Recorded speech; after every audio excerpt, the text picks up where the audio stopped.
Hey folks, how's it going? Do you want to learn like how to make your own probiotic soda that's like amazing for your gut health, has very little sugar in it, is super nutritious and really cheap to make? Cool. Let's make some water kefir.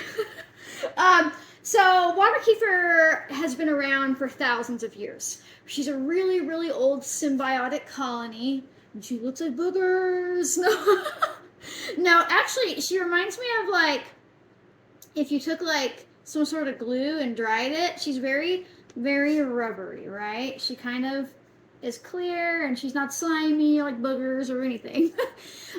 These little creatures live off of one and one thing only, and that is sugar. And they like to turn this sugar into probiotic content as well as carbonation. So I know you're like, wait, didn't you just say it was low sugar? It's low sugar. So what you need is some water kefir grains, super cheap online. I would suggest buying them in their living state, not in their dried state. Check Etsy. I like emus cultures too, probably said that wrong, but there's all different types of places that you can buy her. And then you're gonna need sugar, even though I know you've been made to be terrified of sugar. And then you can also get down with like some fruits, some herbs, and things like that. And then you need some flip top bottles. I'll get to talking more about all this when I get to the fun part, that is making her into a flavored soda. But it really is just as simple as I'm going to take a half-gallon jar. This is a half cup of water kefir culture. You probably won't be able to buy that much. You'll probably end up with like 2 tablespoons, but she'll grow quickly and you can scale up what I'm talking about pretty easily. So I'm going to put a half cup of water kefir grains into a half-gallon jug of nothing. This is not a jug of anything. This is just a jar. So I'm going to put my water kefir into my half-gallon jar that is empty. Oh my gosh, you guys follow me. It's crazy. And now I'm going to put a half cup of sugar in here because that's the amount for a half gallon. Right? So here's a half cup of sugar. And you'll see me talk more about this process later on in the video. It's like a 3-part complex video. Usually I'm just like one and done, but we're gonna do this. And now I'm going to dump in a half gallon of water into here. That's really all there is to it. I like to use kind of lukewarm water because it helps break down the sugars, right? And now I'm just going to give her a little bit of a stir. Now I'm using organic cane sugar. You can use different types. I'll jabber about that in a little bit. And I am just going to set this aside for 2 or 3 days. And then I'm going to be back when the boring part is over. And we can like show you what happens and then what we do next. And then we're going to jump into like, stick around to the end. It'll be fun, I promise. I mean, it'll be worth it and tasty, tasty, tasty, easy probiotic soda. See you in a second. All right, so it's been a couple days and she's been sitting, and every now and then you can walk by and do this. Watch real close. I don't know if you got to see the bubbles coming up or not. All right, every time you shake her, you'll get some bubbles. But obviously when she comes like close to the end, so it's been about 2 days of this sitting, what happens is you don't get as many bubbles, and that's how you know that she's ready to go. And you see these little creatures bobbing up and down. That means they're happy. But what's really happening is they're growing so rapidly that they catch little air bubbles inside of them. If you look closely at some of them, you might actually be able to see the little air bubbles in there, and then they float. So you can see it at the top there, the air bubbles. So now we're ready to strain this and get to the fun part, that is actually making water kefir that we drink, like into like a flavored carbonated probiotic soda, right? So we're gonna strain her out. So some people say that if you touch your water kefir with metal, that it'll kill it.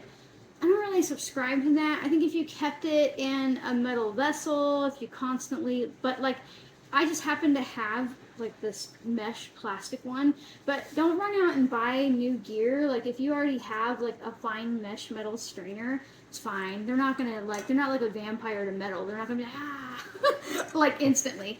So I'm just gonna strain out the liquid, which is just our sugar water basically. But there's not much sugar left in here because they've been busy eating it all up. Right, and now your grains grow. You will end up with more and more grains, especially if they are happy, right? And so you can or can't measure. I probably have, let me grab my tools here. So a canning funnel is super helpful, right? And then you can measure it if you want to, if it looks like she's grown. There's probably about a half a cup of grains here. Yeah, there's about a half a cup there. So she's grown a little bit, but not a whole lot. So I'm just going to put it back in there. You'll really notice when they start to grow. You'll be like, oh my goodness, there's so much more. They're doubling and they're doubling. And it's really important to use the fine mesh strainer because you're catching all the little bitty baby grains, right? You don't want to lose them. Now, what to do with the excess, you can freeze them, you can dry them for activation later, although they're never really quite the same after that. You can eat them like a probiotic. I'll probably do a video about that at some point in time, like just consume the individual living grain, right? Or other ways. You can feed them to your chickens. You can do all kinds of stuff. You can compost them. You can give them away. You can sell them.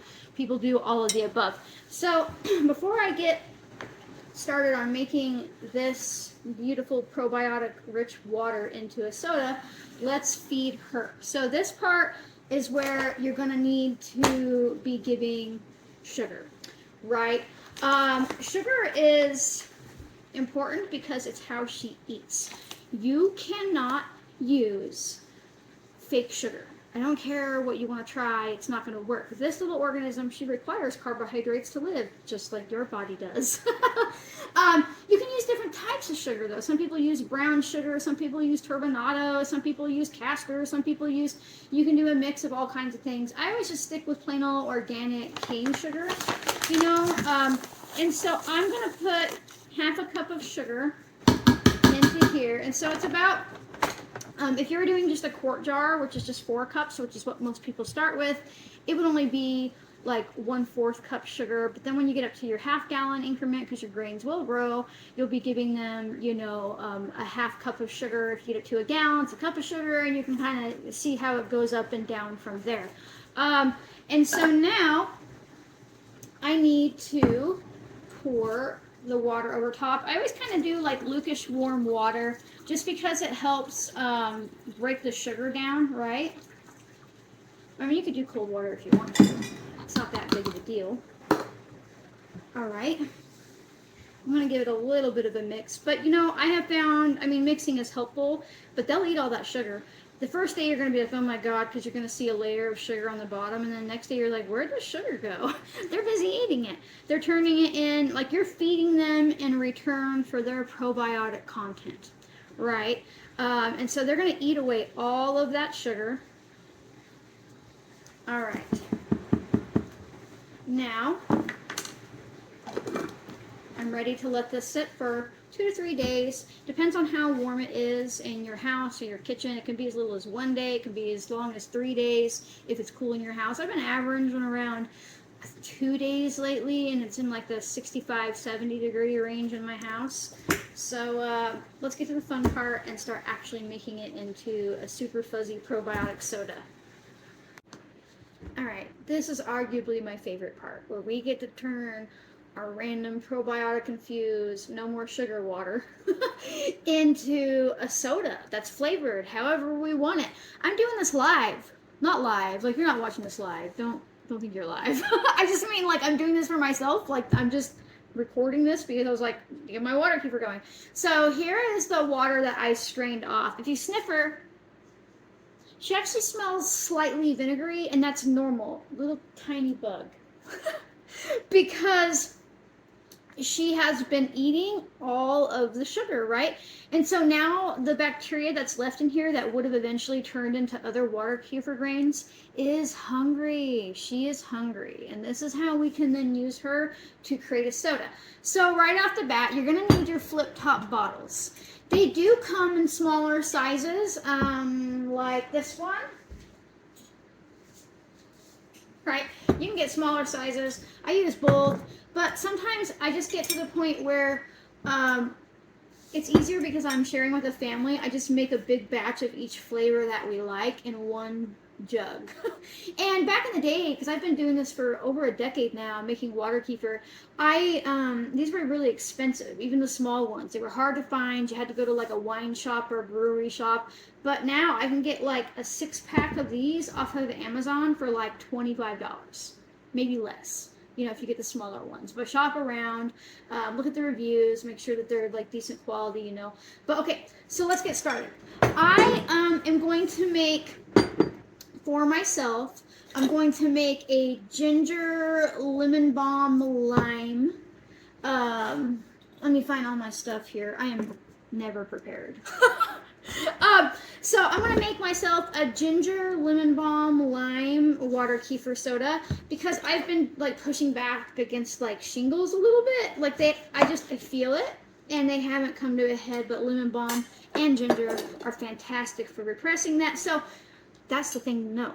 You can get creative with these and you think that you're just making a soda, and you are, but remember there's probiotic content in this, but you can start using herbs and other things to enhance this soda. So not only is she going to help with my gut health when I'm done, which and by proxy like helps your immune system function and everything else, but I can start adding herbs and things into there to like kick it up, to cater it to my need. So I really like you know, working that way. And I'm not really one, you'll probably watch some other videos where you see people using fruit juice. And you can do that, and I'll get to that with the next flavor. But I want to tell you why you probably don't want to. But first, let's make this one.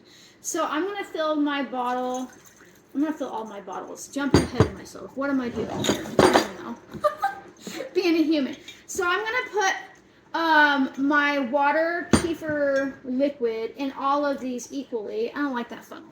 Not for that one. Switch it out. Don't be afraid to use metal. You're going to be all right. So I'm going to try to like eye this out where each one gets like an even amount.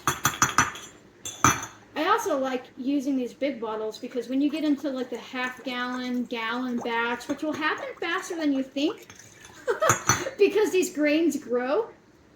I like being able to use these big bottles because it just takes less bottles. But you'll see that these won't end up being all the way full. And that's okay too, because headspace actually isn't a bad thing. It helps prevent your bottles from exploding. Yes, I just said exploding, but calm down, it'll be okay. I'll go over that in the next section in a few more days. For you, it'll just be like, boom. For me, it'll be a few days of waiting. So I'm just kind of going back and forth and eyeing them, you know, a little bit here, a little bit there. There was a point in time in my life when I was in my early 20s where at any point in time, I had like arguably like 5, sometimes 10 gallons of water kefir brewing. I used to sell the grains, but also sometimes things just get away from you and you make too much. I know someone right now is probably saying, why don't you just evenly weigh it or measure it out in a cup? Why are you going back and forth? Well, my dear, it's just to drive you insane. No, it's just easier to do it this way in my mind. It doesn't bother me any. And it's kind of fun. Right? Okay. So we're almost there. A little bit more for you. Last of it for you. Okay. Now I can get to what I was doing. So I'm going to set 2 of these aside for the next flavors. So I'm going to make my lemon balm, lime, ginger water kefir. So first, I've got some fresh lemon balm. You could try using dried lemon balm. I do not know how well the flavor would turn out. When I'm using herbs, a majority of the time, I try to use fresh when available. Right, and it's springtime, the lemon balm is pushing up, but I bet that frozen fresh herbs would work well too. So we're coming into summer with this. If you've got lots of fragrant herbs like blueberry, basil, water kefir, right? Like you could do any of that stuff. Just consider freezing some of it and using it. Okay, so I'm gonna put my lemon balm in there. And I always kind of take a straw and just shove it down in there. Now I like this wider funnel for getting stuff down in there. But sometimes I regret trying to use a funnel like in this exact moment. And I'm like, why don't I just put it in there by hand? Right? Because that's obviously going to be so much easier, messier. We're having fun, right? If you're not making a mess when you're cooking, are you even enjoying what you're doing? Okay, so I'd say that I got 75% of the lemon balm in there. All right, so now I'm going to actually juice these limes. Sometimes I find if I put like citrus peels, God, these limes are tough. If I put citrus peels into there, it ends up tasting too much like the pith, right? Because these aren't going to be super overly sweet because, again, we're going to have the bacteria that's in this is going to eat the sugar that we're going to be adding back in. Yeah, we're going to put more sugar in it. You're going to be all right. So I'm just going to juice these very tough limes. My gosh. I think they're like slightly underripe. I even beat it up before I got on camera, you know, like rolled it around the counter and called it names and was like, you better juice correct for me. Okay. You could probably use lime. Ooh, definitely need the funnel for that one. You could probably use lime juice from the store, but check to make sure that there aren't a bunch of like weird preservatives in it, right? I just happen to have some limes. Okay, so there's my lemon balm, there's my limes. Let's do some ginger. I like ginger. I like a spicy ginger, and most like ginger ale from the store to me is a joke. It's never spicy enough for me. So I'm gonna put a fair amount of ginger in here. I'm gonna take this spoon. If you don't know this trick, you're welcome. And I'm gonna make an ass out of myself when it's not a sharp-edged spoon.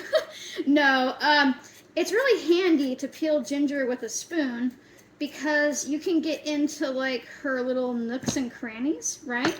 But sometimes I might just slice it off, right? And if I had a safer knife, people are probably going to be like, oh my god, I'm so terrified you're going to cut yourself. Could happen. Anything can happen. And I would just keep on going. Sometimes you can just slice it off like that, right? But if you're trying to get around all the knobs, the spoon trick works really well, although this one betrayed me. If you have a sharper edge, if that makes sense, it works a little bit better. And so I'm just gonna cut through this tough old root. You don't have to peel it if you want to, but I find that it ends up tasting a little too earthy for my preference. You know, the same way that like the limes also don't taste great if you put the peels in versus just the juice. Juice? I have noticed that with like oranges, you can just peel and put the whole orange segment in there, and it doesn't turn like kind of taste and pithy like that. But I've not been able to successfully peel a lime very well.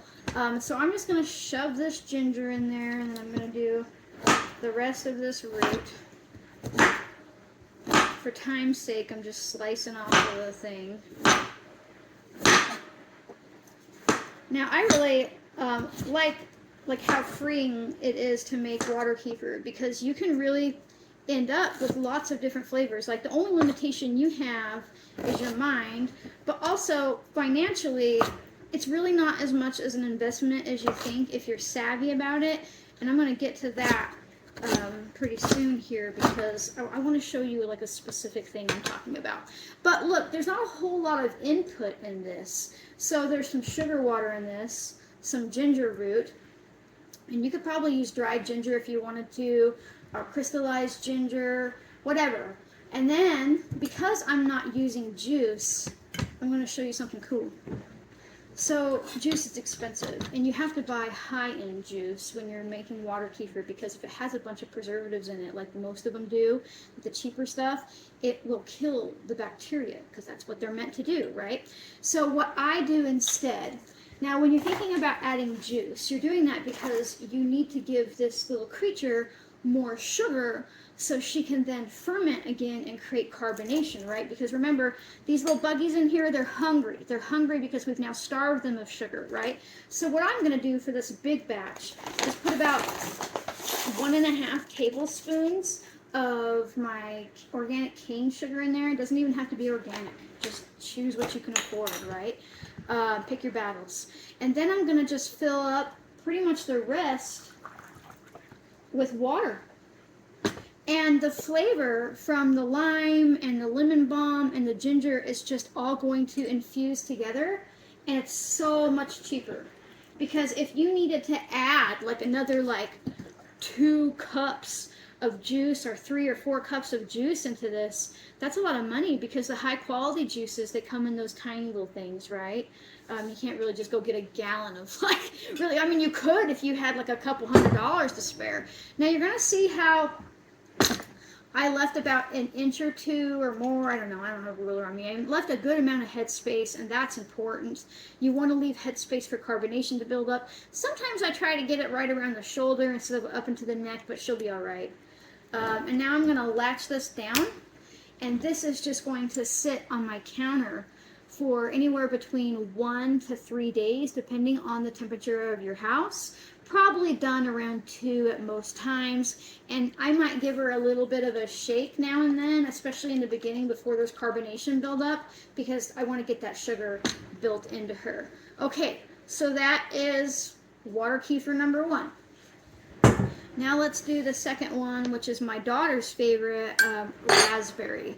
And it's not even that expensive, I promise. I'm just going to do this. Mess is gone because you don't see it. Okay, so what I've done here is I have just taken some frozen raspberries and I've put them into some warm water to thaw. So that's the water that I'll be using in this instead of fruit juice. Hear me out.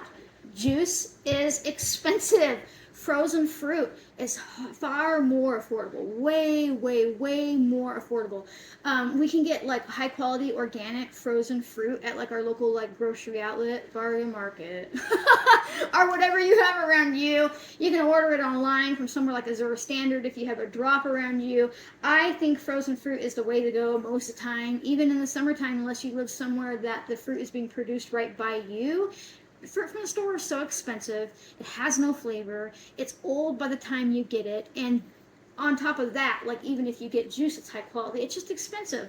But this amount of raspberries was pretty damn affordable, because I can turn like 1 bag of frozen raspberries that's organic that I got for like $6 or $7. I can turn that into like 10 batches of this, right? Okay, so now I'm going to put this into there. This one does work pretty well for that. Now, what I typically try to do, oh my God, it caught me. I'm going to rinse this off right quick.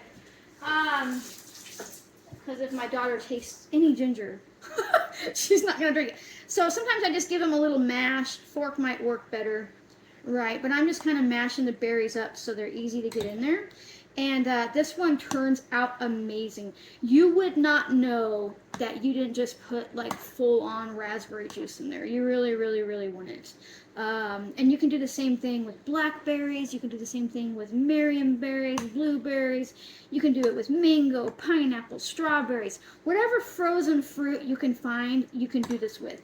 And now, you could get creative, and you could add herbs to this or other things to it, whatever you want. Okay, so now I'm probably going to make a mess because that doesn't look like a tactful bowl. I'm still going to put some sugar in here. That's about 1.5 tablespoons because it's one of those cool, like, not normal tablespoon wear out measuring thingies. So I'm going to put that sugar in there preemptively. I'm going to do it this way.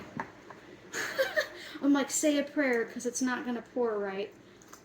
It can get a little messy, you know, but usually what I do is I put some in there and then I'm going to smush it down in. This is where the straw comes in really well because it lets the liquid go through. And if your raspberries are mashed up well enough, they go down in there. But you can make so many different flavors, and it's just like you're drinking juice. Now, the cool thing about water kefir is she's really high in things like B12, various other B vitamins. She has vitamin C in her, especially if you're using fruit. There's even some K2 because K2 only comes from animal-based products, right? Or you can eat K1 and hope that your liver turns it into K2. But because these bugs are alive, they are eating and like living, and then you eat them, and they are K2, right? Vitamin K2. And so that's really amazing, right? And you get the B12 the same way because B12 only comes from meat, but like this is a living organism, so they'll have B12 in it, you know. And I'm just kind of smushing this down in there, you know. And there's all kinds of other really cool stuff about water kefir, like the fact that she's been shown to reduce cancer rates, to improve blood sugar functioning. There's a ton of stuff out there about her, but ultimately, if we're being honest, the reason that she's so impactful for that is because you are supporting your gut microbiome, right? And that is just really amazing to me. Now, normally I would have, I'm looking over there to see if I have something clean. So I'm just going to use this, actually. I'm going to use this and this. And I want the raspberry puree because I'm pretty full in here, but I don't want to waste the fruit, right? But I want that fruit in there because, my gosh, those little fruit chunks are fantastic. And I find that water kefir that you're using fruit with versus fruit juice ferments a lot faster because it's the real thing. Even the bacteria knows that it's better, right? So I'm just gonna act like I'm making raspberry butter, which is basically what it is. Oh, one time I made a Marionberry one, and then I added some like Madagascar vanilla powder that I scored, and it was like I was drinking a Marionberry pie. So you can get creative. I definitely overfilled it a little bit. That's all right. Probably won't die from it. Okay, now we're going to do the third one, and I'm going to show you how to do it with juice. Even though I've been talking against juice, I'm going to show you all of the bases here. So 1 second. Okay, so the juice one. Arguably, there's no arguing about it. It is the easiest way to make it because you're not shoving fruit in there, but, you know, be creative. So my husband's favorite water kefir is pineapple water kefir. And so we use pineapple juice. Now, normally I'm making the smaller bottles, but I'm making this big bottle today, and I buy these little cans of Dole pineapple juice. They are not organic, but they don't have any preservatives in them besides citric acid, which is just, you know, synthetic vitamin C, and it doesn't seem to impact it. But I don't like to buy the big cans because I end up not using it all for a batch, right? And so this is just the water kefir liquid, and now some pineapple. It is really, really good. It turns out amazing. Also, raspberry pineapple is fantastic. So just like that, I don't have to add any sugar to this because this juice is high enough in sugar, right? So now, that's it.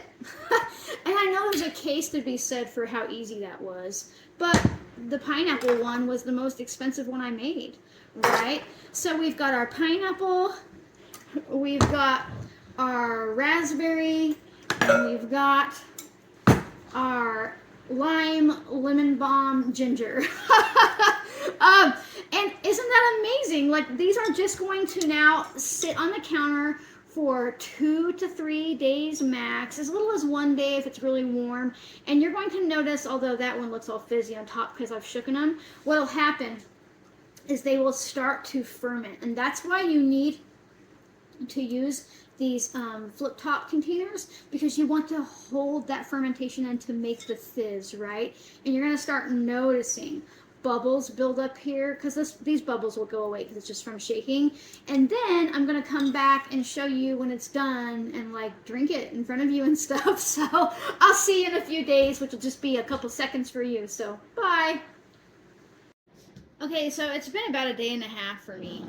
For you, it's been like 10 seconds.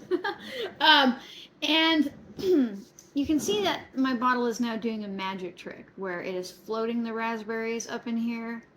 Actually, that's because I let some of the pressure off. Look at all the foam buildup, and the fruit ones will always be quicker, ready, ready sooner than your non-fruit ones that don't have as much like lemon balm, ginger, lime one I did, right? She's still gonna sit for a day, but this morning I popped her in the fridge after I let a bit of the carbonation off, and there was so much carbonation that it pushed her up into the neck, and that's going to continue.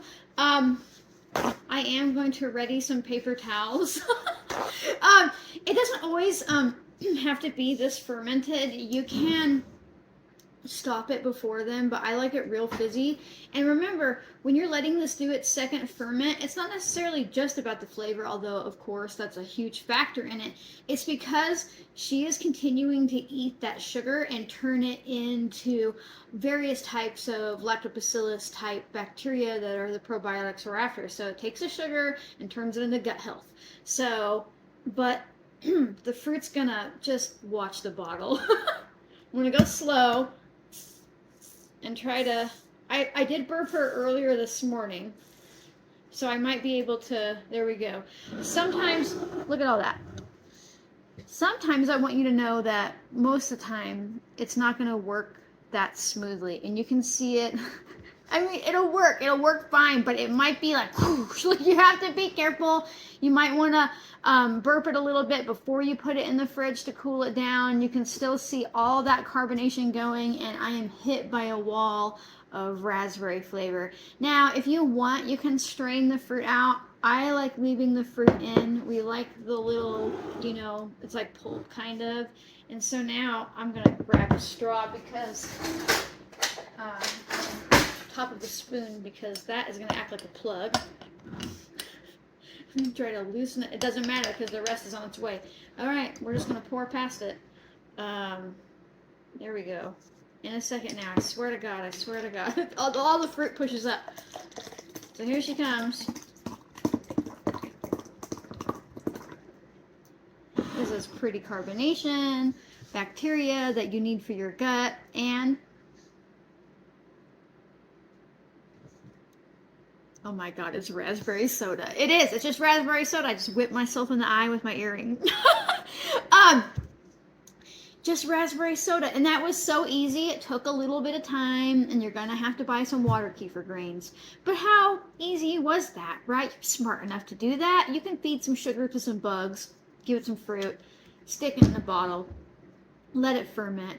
Now, I know that some of you have heard me talk earlier about things blowing up. I want you to know that it's very possible for these bottles to blow up. Like, once you put it in the fridge, it halts fermentation, so you're good to go. But if you get like lazy and you've got like a little bit left in your bottle and you leave it just on your counter, I want you to know that it is literally a ticking time bomb that's going to throw glass all over your home. It could hurt you, it could hurt your loved ones. So if you're done with drinking a water kefir and you're not keeping it in your fridge, for the love of God, do this. Open it. While you're fermenting it for the first 2 or 3 days on your counter, there shouldn't be an issue because these bottles are meant to handle the pressure of carbonation, but always check them for like cracks or breaks or anything like that. And if you notice that there's something like that happening, toss it. Don't risk it, because one time somebody got lazy, and or me. It just was the smallest little bottle, and it got tucked off in the corner, and we just didn't notice it, you know, like it's just there with other stuff that needs to be dealt with. And I had my face right next to it, and I was getting something out of the freezer, and I walked around this little wall divider between our kitchen and our living room to say something to my husband, and it went boof, and it was so loud that our ears rang, and there were shrapnel pieces of glass like 2 inches into the wall, like embedded into the drywall, all down the hallway. It took us months to find all the glass and where it had gone, and so that was like a near-death water kefir moment for me. And you know, and it was just because I didn't flip the top open. So like, I mean it. Like, don't fuck around. Like, take these tops off. Don't forget about these bottles. Now, if you leave this in your fridge, it's good to drink for about 2-3 days. After that, it starts to get kind of vinegary. You can still drink it. And I'd like to mention that because it does get vinegary, just before that stage, it's a little boozy. Right, water kefir can climb to between 2 to 3% alcohol by volume, which generally it's not. Like, you have to let it get pretty old before that happens. This probably has like 0.5% to 1% alcohol in it, and I know that sounds scary, but like, so does a ripe banana. Right, like, you really don't start feeling alcohol until you're in like the 4 or 5%, which is why that's where beer and things are brewed too.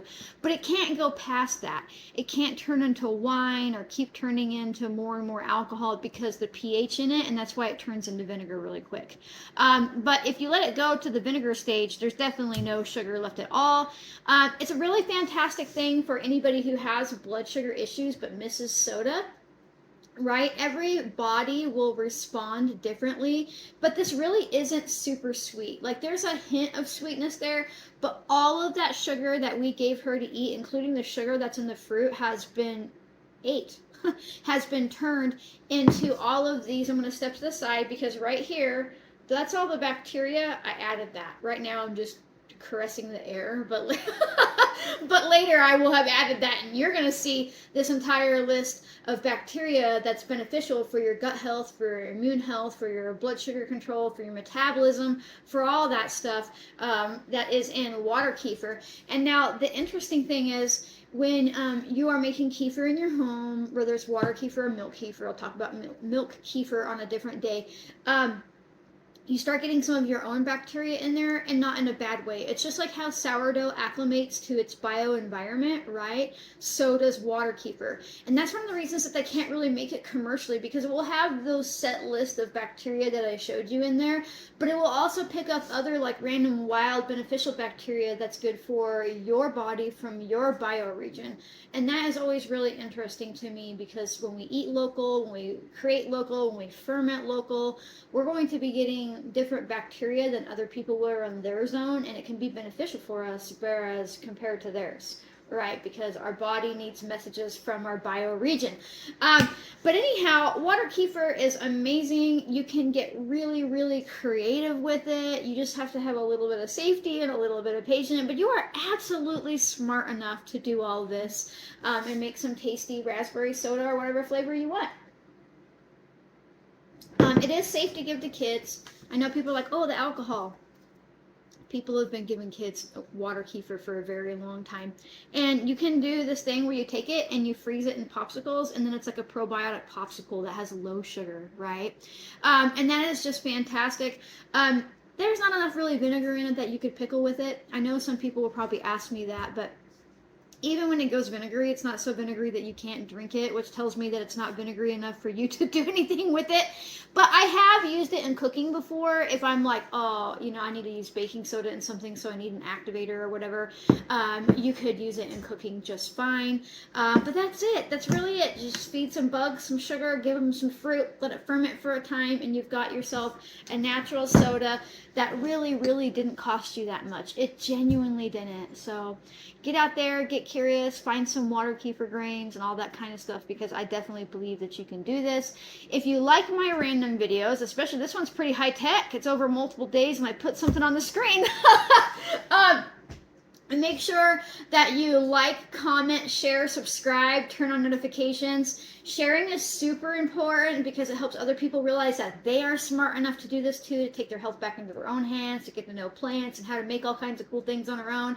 You can also consider becoming a member. It's a way to throw me a couple bucks a month for my capacity to teach freely. There's nothing hidden behind a paywall. If you can't afford, don't worry. You do on occasion get early access to videos, but they're always published to everybody on the weekends, so again, don't worry. So thank you so much for hanging out, folks, and I'll see you next time. Bye.